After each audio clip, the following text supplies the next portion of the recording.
It's time for Bingo is Life. Well, it's still called that. Well, we're going to call it the Jay's Air and the other schmucks. Super duper. Good. I'm glad to be a schmuck. Unfortunately, that name is already taken by someone in Lithuania who's a big fan of Jay-Zir and does Jay-Zir cosplay on the weekend. Guess what I found today? Another ex-Mennonite stand-up comedian in Ohio. Who's What? the exact same age as me. Really? Wow. Yes. Is he a plumber as well? I didn't get that far. Call back to another Jay-Zir. I was watching his routine. It's like, I don't know about the Bible school where you went to school in 1980, but where my wife and I went. That sounds a lot like one of your jokes. Yeah, it sounded exactly like that. Oh, hey, okay. Bingo is life. Yes, Yeah. you made it. I made it. Mike and Chris Howdy Shell over here. Hey. Just coming off the loudest performance It ever. was. I will say, tonight was the loudest show. Oh, was it rowdy? And that's saying something. So rowdy. It was, it was a point where I was like, why even put on music? There's no point. Everyone's just screaming.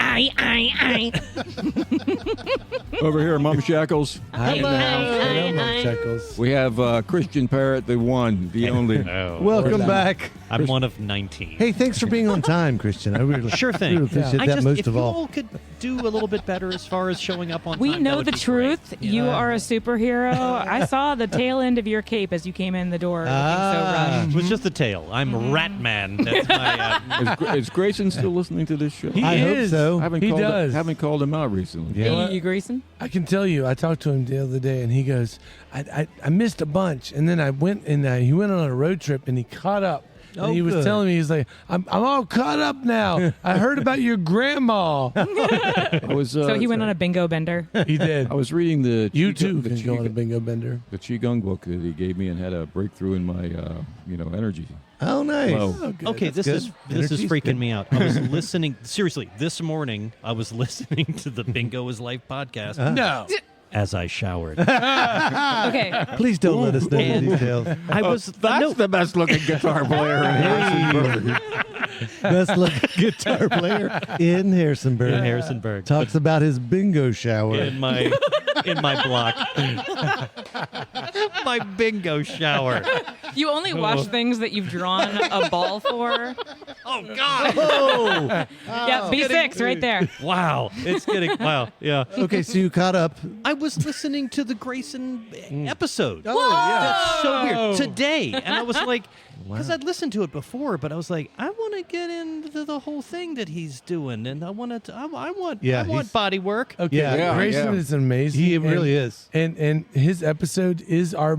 I don't so know good. why. It is, well, I'm not 100% sure, but it is the most listened to episode that we have. Well, I think it's listened to like Didn't catch several it. times because people go, wait a minute, what? What is it? What is internal martial okay. arts? I think there's I think there's more there. Yeah, and It there sounds is. so cool. They got to pause for further reading, and then they got to circle back. And I'm convinced that if you listen to it in reverse, you will find enlightenment. You will find enlightenment. Yeah. Well, He might be Harrisonburg's Yoda. I I think he's yeah. Harrison, except swarthier and sexier. Yeah, way he doesn't sexier. yeah. Sarah Hey, would agree. Yeah. I thought Buck was Harrisonburg's. Oh, Maybe he's my. Harrisonburg's. Who was the guy who had the bounty out on Hines? Oh, top of the head. Never mind. Greedo. Hey, should we bring her? Should we have a guest over there. We have a guest We do over have a here. guest. We do have a guest. Right next to me. So yeah, I called in my best friend. She came in clutch with us tonight. So we've got a lovely Gina Currence Alago in the treehouse. Thank you for Welcome having me. aboard. Hello, Gina. Hello, thank you. This is someone that I've grown up with. This is my best friend. And What, there you go. Linville? Like, No, not Linville. We Where? met I we was met in there. high school, like high school. I was in Linville though. Yes, For real. yes. She For went real. to Linville. For real. I nailed it. Here Yeah. we are at Linvilletum. Which now we just made the connection that we were involved in this in at least one production You must have been. at the old Playhouse on Water Street. Which one of you hooked up with that operation first? Gina did. Gina got me into a lot of things that I end up doing now. She's moved on to other gonna things, use but the Gina's story. but I got. How did you get involved with the Valley Playhouse? I did a Shakespeare training group with a woman named Kathy Brookshire. Yes. Yes. She was really big. Fantastic. What's she up to? Is she Wow. around anymore? No, she's gone on to way bigger and better things. She's way out in the world doing things that are incredibly impressive. Everyone should look up Kathy Brookshire and tell her she's amazing. But she got me involved in Shakespeare Live, is what it was called. And then there was a person named Andy Arndt Yes. who was there, who was fantastic. Yes. And so Andy Arndt was doing a show at the Playhouse on Water Street. What was she and doing? It was Once on This Island. Oh, the gateway drug. Gateway drug. Everyone should watch and listen to that show. But yeah, so she roped me in, and that's how I got started with that. And then you all moved on to the, I know back on, was it not, what's the name of that place? There's a lot of Down- things, Back home on the things farm? that have happened in the years in between that. Because Gina started doing Valley Playhouse in high school. Yeah. And What did you do in high school? Just because I wonder, because I was involved in Valley Playhouse with Jay, and Wasn't like for a it- long time. So I did Once on This Island there, You're a Good Man, Charlie Brown. Okay. And I did Schofield Coda. Schofield. yeah, yeah, yeah. Yeah. The interest rates are high and getting even higher. Wait. Sorry, this is just bringing back. So are these Yeah. all Wild musical. Great shows. Are these productions that you two were remotely involved in? Well, Or- I know I was up in this really little tiny, In the like tiny booth. Tiny for doing for Once on This Island. Yeah. Jay watched it from a coffin with a hole in it. Yeah. There were Vision. my memory was there might have been some issues. Were there problems with that? I mean, it wasn't Andy's fault. But it went okay, right?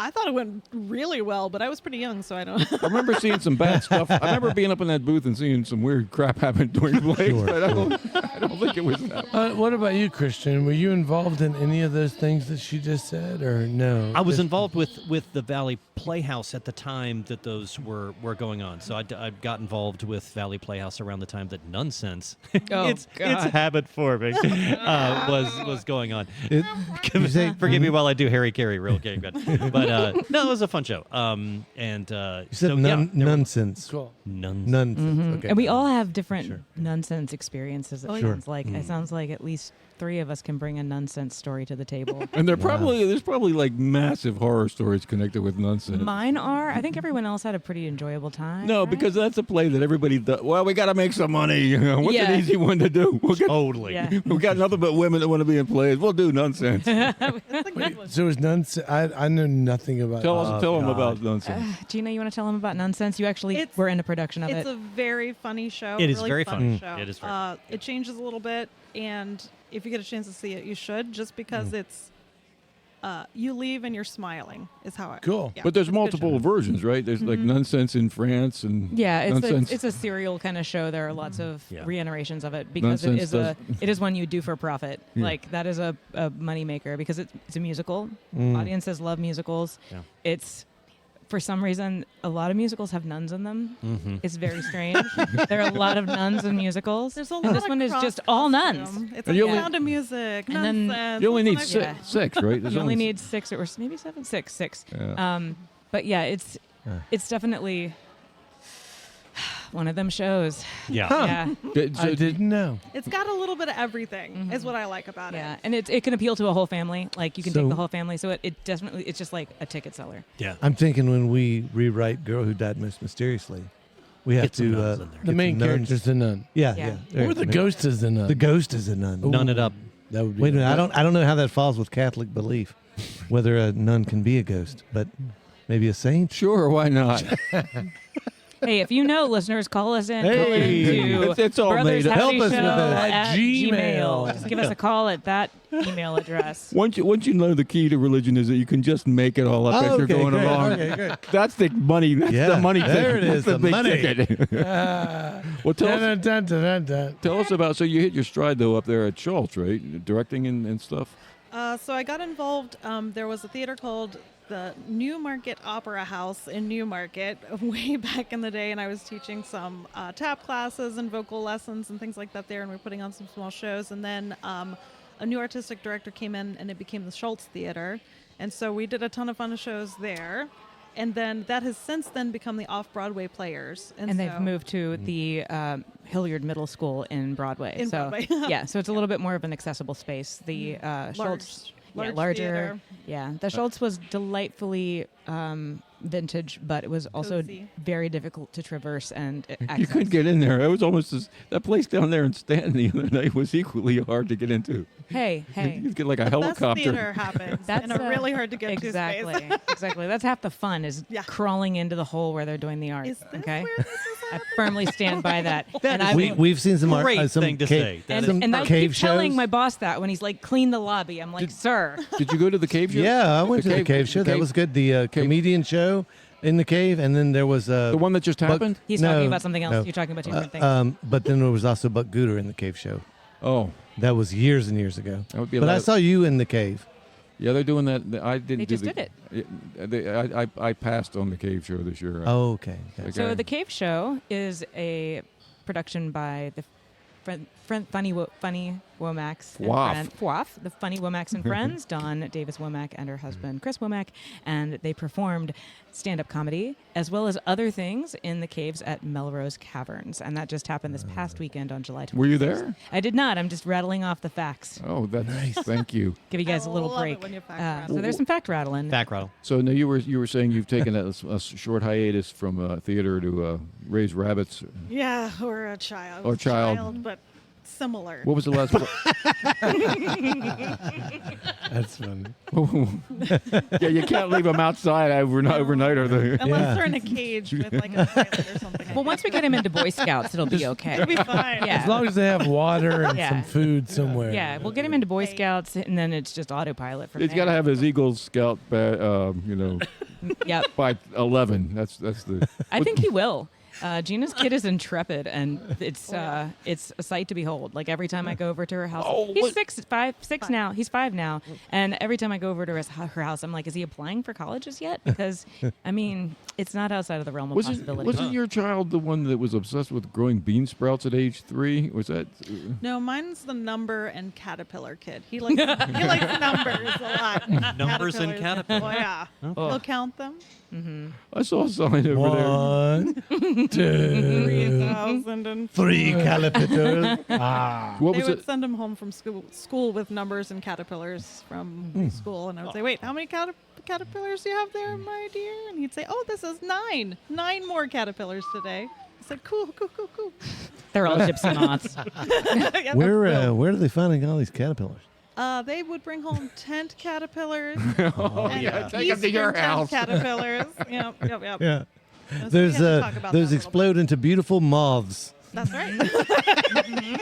Speaking of caterpillars, I saw a really good show this weekend, and this is a stretch from that segue, but I'll bring it all around, I promise. bring it back home. Because we were talking about lanternflies, and I saw Shagwolf perform at the Golden Pony, and they're amazing. They are. They And really are. The lead singer is a phenomenal young lady, and her hairstyle was really rocking, and it was black, and it had some like warm red in it and a little bit of like light yellow, and I was like, oh my god, she's a lanternfly fairy, and that made the show better for me. Yeah, sure.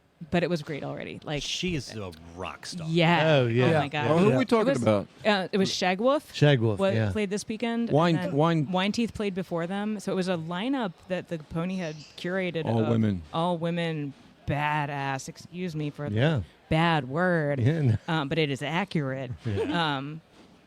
Singers, front women. Yeah. I hated to miss It was that. amazing. Yeah. It looked really cool. Yeah. I regretted it the next day when I was falling asleep at my desk. but I would argue too that band has always been known for its showmanship. Yeah. I mean, Shagwolf? Yeah, do we know do we know the absolutely. name of the Shagwolf lead the singer? name of the band is Shagwolf. But who's the singer? Is she from here? The name of the band is Shagwolf.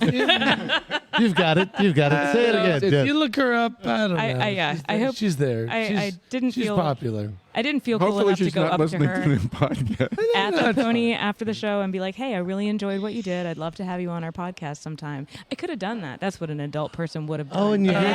I totally didn't. All right, There were we'll do people in that. the way because We can she's do so that. cool. They were already Yes, they were yes, she asking is her to cool, go on yeah. their podcast. So Yeah. hey, if you're on those podcasts, we're jealous. So Tell me what the last play, Gina, the last play you did. I've been trying to get around to that. Back to Gina. The last thing that I helped with was a second home production of The Lion King at Back Home on the Farm, which was a while back. But I was just helping with like notes for that, so not a lot of involvement. But I work with Leanne Shepard sometimes. Yes, with, we've had her on the doing some show. Act Yep. 1 stuff. And, Yes. I put my kid in that camp, and that was like a great moment to be able to kind of bring that around circle, because we've been working together for so long that and seeing him kind of get a cool theater experience was pretty amazing. But Have you been to any of the Unoya? Yeah, you got it. I have not Theater? been yet. I would really like to go though. Okay, Because there's I'll a work on lot it. of There's one coming up. It's called A Convenient Season, and That it's sounds coming up convenient. this month. It's got That's a convenient season. It goes August 9th through 17th, and it's directed by Michaela Baker Paxton. Yep. What? And she wrote it. But she too. wrote it. She wrote it. Awesome. Yeah. Holly Hanks Wanta is directing it. Hot dang, that's a powerhouse group of theater people. So go check it's that out. somewhere in Weir's. It's a You new know venue. what? I bet if you go on the website, you'll find the location. It's a farm in Weir's Cave. Yep. But it's really interesting because there's a lot of theater happening in sort of How do you odd spell places now. Like, the church where you did the Eurydice. Eurydice was Yeah. probably the least odd venue that they've used. I think. Maybe odd is the wrong think that's word. kind No, of a you're goal. totally right. That's- Experimental. Yeah. Yeah. Well, it's neat because there's theater where you can find it. It's like Yeah. we did it's right across the street from us right now. The Eurydice show was there. The Back Home on the Farm shows, and I've got a huge soft spot for Second Home and for Leanne. They're just amazing.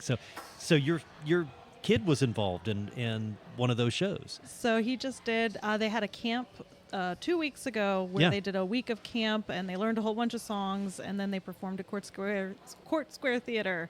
And I was not sure how it was going to go. My kid's Yeah. not always the most. He doesn't always emote his face in the way that. Gina one would was the friend that expect. I said, hey, if you don't have to come onto the Buc-ee's parking lot, don't do it with your family because they will have a bad time. So you throw that kind of person who would not handle stimulation coming from all different directions when they're alive into theater. And guess what? I wasn't sure if it would be a big feeling moment in a negative way or a positive way, but it was a super positive. Yeah. So that was Theater really cool. is great for Oh, for kids. Just learn so much. So anyway, not to go off the subject, but that literally Second Home has done shows freaking everywhere, and at Back Home on the Farm, they just hit a really cool stride. Now, since then, it's just a great org. Yeah. So do you know the backstory of the stage at Back Home on the Farm? No, I don't. Well, it wouldn't be there if not for this person sitting right next to me, Miss Not Gina for Currence. you. Oh. Worked on the farm with me. Oh, tell me. Was doing stuff at the Schultz, and then was like, "Can I do it here too?" And I was like, "You want to combine all the things we do together?" So Yes. Gina and I were basically connected at the hip for a few years as What? we did theater at the farm, and then theater at the theater, and farm at the farm. Yeah, Jay just got a headache. with that No, sentence. I wish you would quit doing that. You know, if I knew that were video cameras running, I would just pretend to be a normal person like everyone else does in society. I was trying to remember I can't remember the show I saw you all Jay in. is shaking his hand at me right now. Stop He's, narrating my motions. I believe he's doing what you call emoting. There's I saw you two in some production you were involved in. Was it and I Midsummer can't- Night's I can't Dream? remember. That's why I was making the face. Or was it a cabaret? No, it was a play. Okay. Was it amazing, Jay? It was fantastic. It Oh, doesn't good. narrow it down. It doesn't. Yeah, so Gina got together with Leanne and our dear friend Brandon Heichman, who now lives in New York City, and they were like, "Let's do Annie, Get Your Gun." They pulled in a lot of members from the voice choir and puffed out that cast, so it was a powerhouse cast of singers and performers. And Gary has just built him a stage right there at the bottom of the hill. And Were you? Did you So help? cool. well, I was like, man, I can't do that because Gina, I think you were working part time at the. I don't know. Everything was a lot, and I was like, I admire. Or else I was working on another show at the Schultz at the time, so it was a conflict. But I would come back into work in the morning and like start watering the plants and, you know, telling the pumpkins they're doing a good job or whatever my job was. And Lynn would be there and she'd be like, last night at rehearsal it got real crazy. It rained, but we worked it out. Or, you know, just she would be recount what the rehearsal from Annie Get Your Gun. So I got to know all of the people that I work with now because Gina got me into this. I got, all the people that I work with now, I heard about from the perspective of my boss recounting these rehearsals, and then Gina would be like, "Hey, so this happened," and I was like, "Whoa, that's wild." So, you know, like I learned that Leanne Shepard is really good at like making people get like just herding humans in getting them to make something. H-E-R-D. Herding. When you say there's a will, there's a way. That's Leanne is the will. Yeah, exactly. It seems like, but it's also like that's also theater. That's what I love about theater is that I mean, putting on the show Eurydice over at the church. Yes, it was a great space, but it's literally because the folks involved in what would become Eunoia Theater were just like, we're going to make this happen here. Damn it. Yeah. Sorry, church. You know, and, it was Yeah. and they made an incredible space. And, you know, some of the best theater I've ever seen is in the weirdest spaces. Yeah. So that's so cool. That's why I was asking about Yeah, this. and you have a more captive audience sometimes because they are actually being held captive because they lock you in. They lock you in. Like they did with Off Center's recent production. Yeah, I of was Dad's like, original Tiny wait, Barbecue. what's going on? We're But gonna they go- unlocked or it like with right away. with Waiting for Godot, that it was in a. I love shows like that where it's like You can't go to the bathroom. Don't even think about it. Right. This isn't Right. about you. Yeah.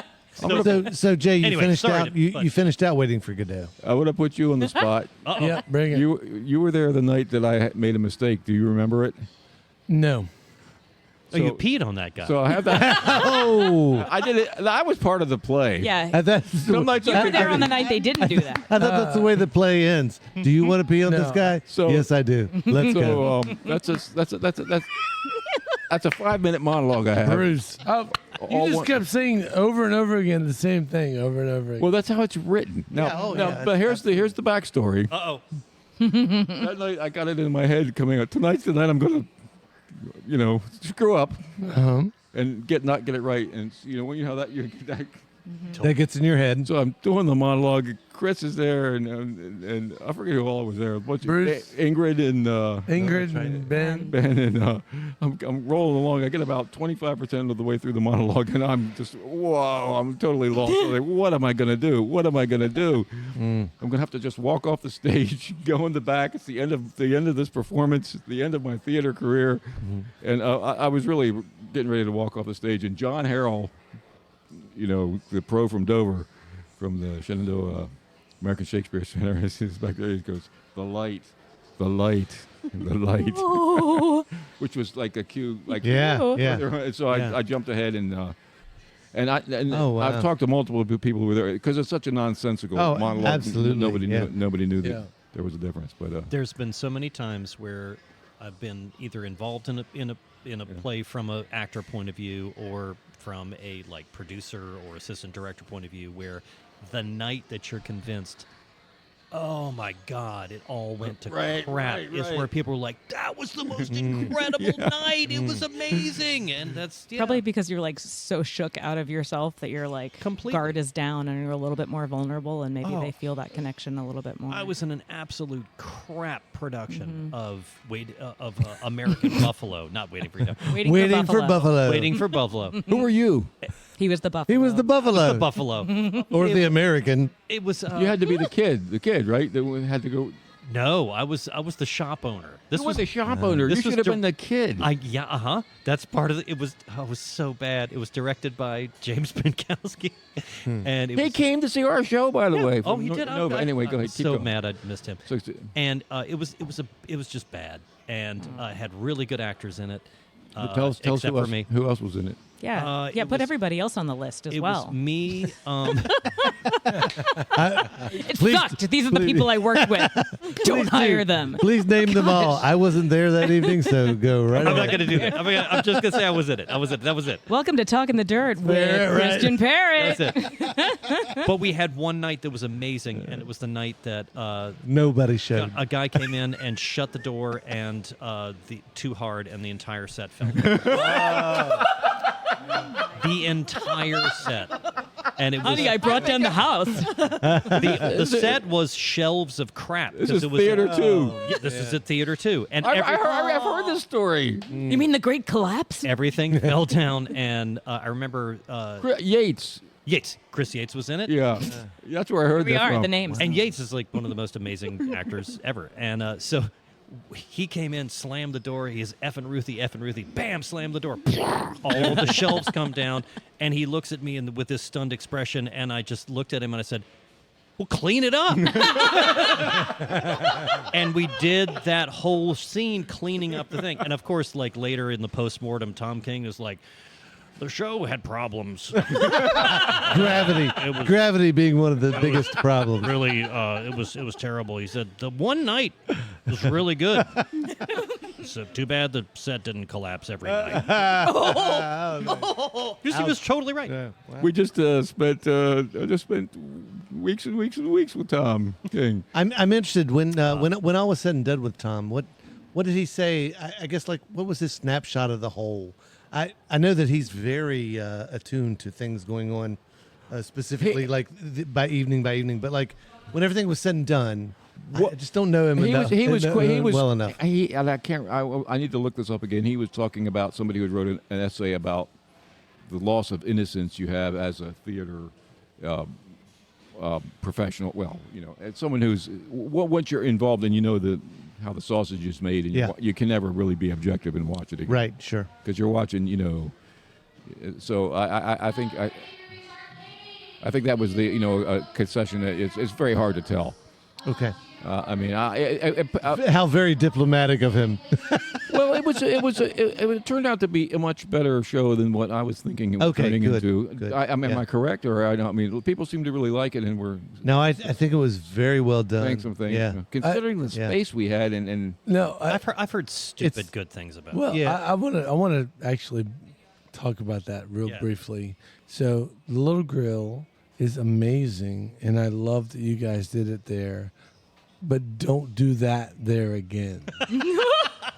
I mean, the caliber of the acting was prevented from doing future shows. I just you need a stage. Yes. Get that group on a stage. I thought the acting was fantastic. I thought that the scene was so teeny, like it was so small that when you were laying on the ground, that whole second part when you're laying on the ground, I didn't know what was going. I couldn't see you. There was people in front of me. I mean, like I couldn't see either. I never got that. I'm going to confess something to you. We never got through that scene without stopping until the very first time we did it in front of an audience. But I would just. Oh, at least I you would- got to lay down. I would say, as much as I love the grill, and I'm all in on people doing interesting things in a small situation. That, to me, felt like it required something bigger. well, I just was reading Samuel Beckett complaining about the television productions of Waiting for Godot, and he said, I didn't write this play for your little box. I wrote it for two men who were trapped in a giant space. Right. So yeah, Yeah. it was when you. It was Yeah, a very, but I mean, Now- I think it's fair to say that you have some leeway, Yeah. though, in how that space is It doesn't defined. take away. Not a lot of leeway. Ken Gibson and Ron are really good together. Yeah. like they did a great Great job. And then your buddy John Harold, when he was so loud that you were like, "Oh my god, I gotta listen to this guy." he just got back from the Utah Shakespeare Festival or whatever. Where you're talking, Man, yeah. we're losing Gina. I'm Oh, sorry, it's all Jim. right. I'm enjoying it. Totally. But I just wanted to throw out. I should say I was in heaven and I was happy. I loved being at the grill, but I would say that if you're going to do anything more than two, honestly, I'm going to say more than two.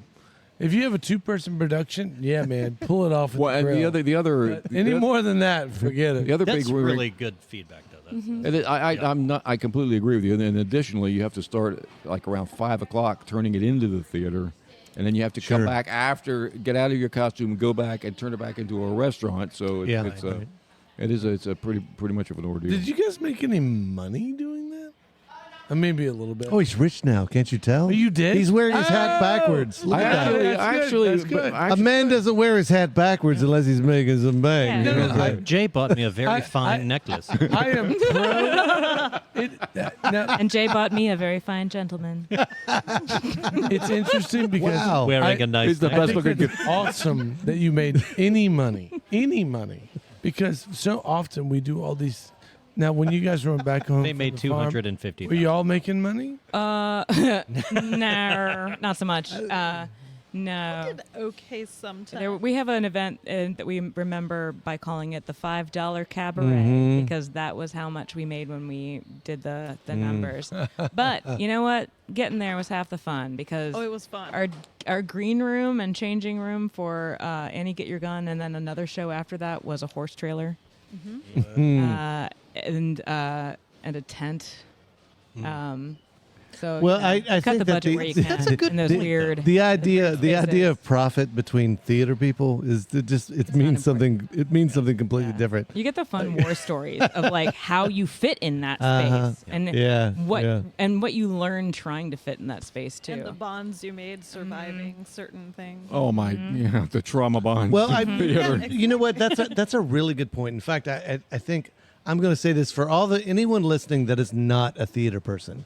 Like, sorry, you've listened to a half an hour of us talk about theater. Thanks for making it this far. And right. Cool. And if you made it this far, I know for people who are in theater, there are opportunities to learn and like about yourself, about humanity itself, which are amazing. But I also understand from a non-theater perspective for those people to be like, what the hell are they talking about?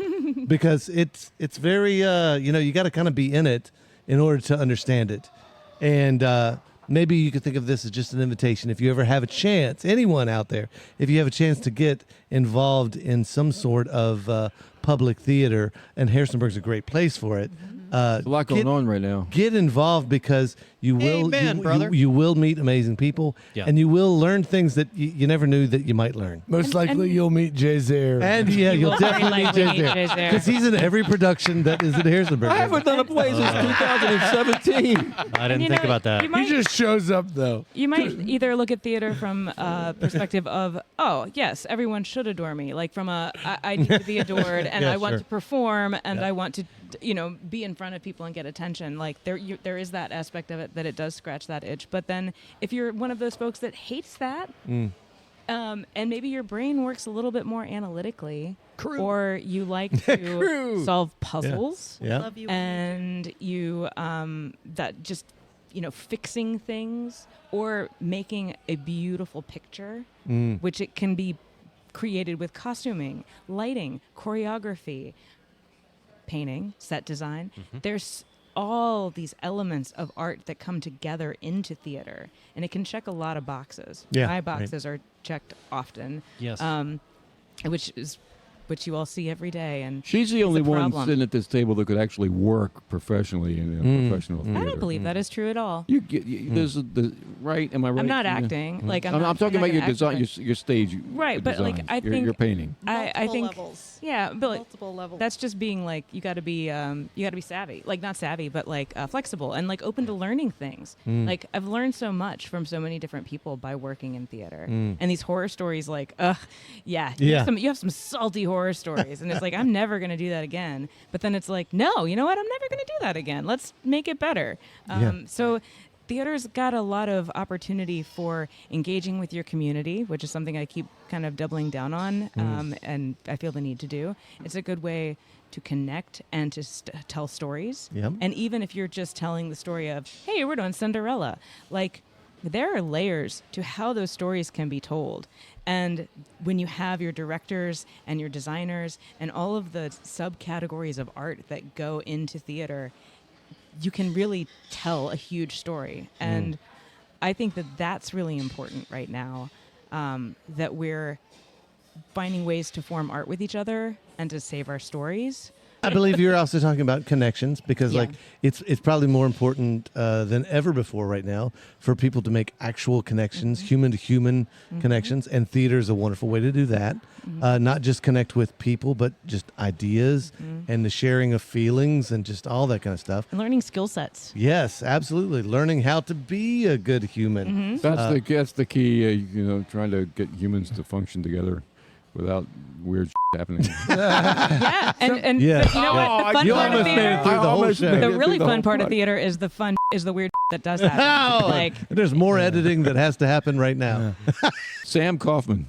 yes, Sam Kaufman. That's the guy who's in every play that happens in Harrisonburg. Oh, okay, Sam Kaufman. He's a very big supporter of the theater community, and But if he's not in it, he's gonna try his best to go see it. Is the So, young- hey Sam, if you're out there. Yeah, he's like every time you say, "Well, I'm going to be doing the Latvian musical version of Hamlet," and then I'm also in rehearsal for Waiting for Godot Part 3 or whatever. Every time you see him, he's in. Yeah. He's Yeah. He did a really great job. Gina and I went to see him and the off-Broadway players Jesus Christ. Joseph and the Amazing Joseph and the Technicolor. Amazing- Yeah, the other Christian one. Jesus Christ. I mean, Jesus Joseph. Christ. Joseph Technicolor Dreamcoat. Yeah. And So it was we did hilarious. what was the thing we just did this weekend with HCR? The Friendly City The Raffle. Friendly City Raffle. We did the Friendly City Raffle. And at one point, Chris looks into the camera and goes, Jesus. And I'm not exactly sure why.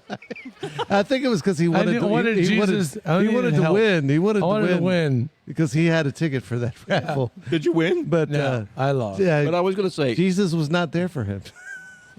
the two since COVID, I've been trying to go see amateur local theater. The only two real good theater of the monologue you did in Eurydice. It was like, okay, there's somebody doing it in the moment and doing it, and Sam Kaufman doing that good. frog thing in the Edgar Allan Poe show.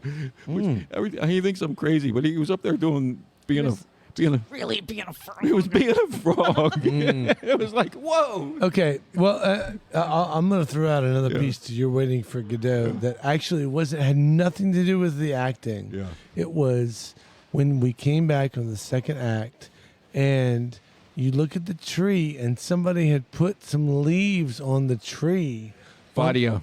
And it was a very small detail, but that detail made everything to that second act. Yeah, Fadia Bagara. And I just want to give it up for that detail, because for me and watching the show, it was like they're paying attention. It was a small detail that meant a lot to the second act. It was really cool. We had a young a female, 40 years younger than most of us, who was a person.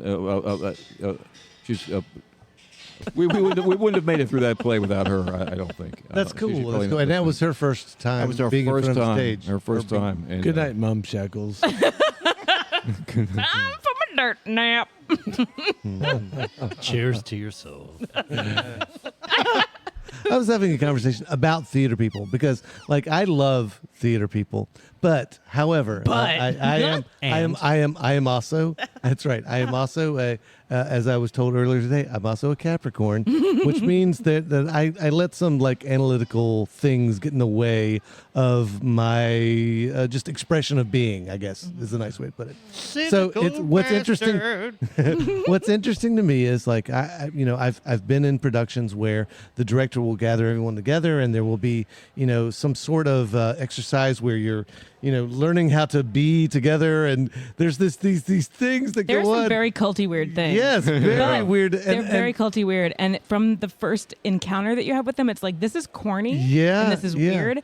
But once you learn what the purpose of them, those Yes. exercises are, then they become a little less Well, corny. that's where I'm getting at. It's like I will go through an experience like that where there is a part of me that says, "Oh my God, what is I don't understand this. I feel Ew. icky. This is weird." But then going through it, pushing through it, however you make it through, there are times when I think you learn how to be a better person. You learn more about yourself. You learn more about just what it is to be human or to exist. And I know even saying that out loud is weird for some people to hear. Yeah. I know that because it's weird for me to hear. Yeah. But Super feely guppy. Oh my god. You're so weird. but I think it's very cool for the people who are willing to take that chance to know those people, to get into those situations, and to have that kind of experience, because it really can make you a better person, even if you don't know how to define what that means. Right. 100%. Yeah. I want to throw it over to Gina because you've been talking about like your kid. You've been that's her. I put it that theater is the best educational tool available to us as humans. What do you think? I agree.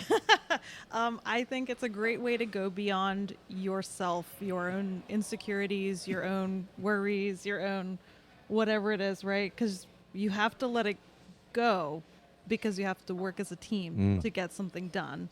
And it's kind of a freeing experience to be working with a bunch of people that all just want to succeed with you and want you to succeed, and you want them to succeed. And so it's a really great way to learn how to work as a community with your community. And I think that's really beautiful. And you do learn so many things you would not even expect to learn. Yeah.